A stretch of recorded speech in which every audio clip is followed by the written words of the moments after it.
আমেরিকার সাথে ডক্টর মোহাম্মদ ইউনূস যে একটি দেশের স্বার্থ বিরোধী গোলামি চুক্তি করেছে, সেই গোলামি চুক্তি বাতিলের দাবিতে আজ 14ই জুন আমরা তেঁতুলিয়া থেকে এই রোড মার্চ কর্মসূচি শুরু করেছি।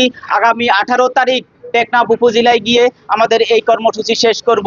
আমাদের এই কর্মসূচিতে আমরা দেশবাসী, আইন শৃঙ্খলা রক্ষাকারী বাহিনী এবং সাংবাদিকদের সার্বিক সহযোগিতা আমরা কামনা করছি। সম্মানিত বন্ধুগণ, আপনারা জানেন ডক্টর মোহাম্মদ ইউনূস তার ক্ষমতা ছাড়ার 3 দিন আগেই আমেরিকার সাথে একটি দেশ বিরোধী, দেশের স্বার্থ বিরোধী একটি গোলামি চুক্তি করেছে।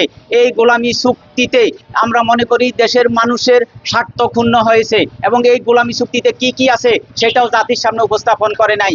এখন বর্তমানে বাংলাদেশে যে সংসদ অধিবেশন চলছে, সংসদ চলছে, আমরা এই সরকারের কাছে উদাত্ত আহ্বান জানাচ্ছি ডক্টর মোহাম্মদ ইউনূসের যে চুক্তি সেটা সংসদের মাধ্যমে জনগণকে জানাতে হবে এবং এই গোলামি চুক্তি অনতিবিলম্বে বাতিল করতে হবে। এবং ডক্টর মোহাম্মদ ইউনূস যে স্বার্থবিরোধী, দেশের স্বার্থবিরোধী গোলামি চুক্তি করেছে, সেই চুক্তির অপরাধে ডক্টর মোহাম্মদ ইউনূস সহ তার উপদেষ্টাদেরকে গ্রেপ্তার করতে হবে। আপনারা জানেন গত 17 মাসে ডক্টর মোহাম্মদ ইউনূসের দুঃশাসনের কারণে তিনি হামের টিকা ক্রয় করেন নাই, হামের টিকার টাকা তিনি আত্মসাৎ করেছেন। সেই জন্য 650 জন নিষ্পাপ শিশু হামের টিকার অভাবে তারা নিহত হয়েছে।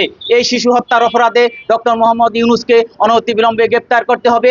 তার 17 মাসের মব সন্ত্রাসের কারণে অসংখ্য মানুষ প্রাণ হারিয়েছে, অসংখ্য মানুষ কর্ম হারিয়েছে। এর অপরাধে ডক্টর মোহাম্মদ ইউনূসকে অনতিবিলম্বে গ্রেপ্তার করতে হবে।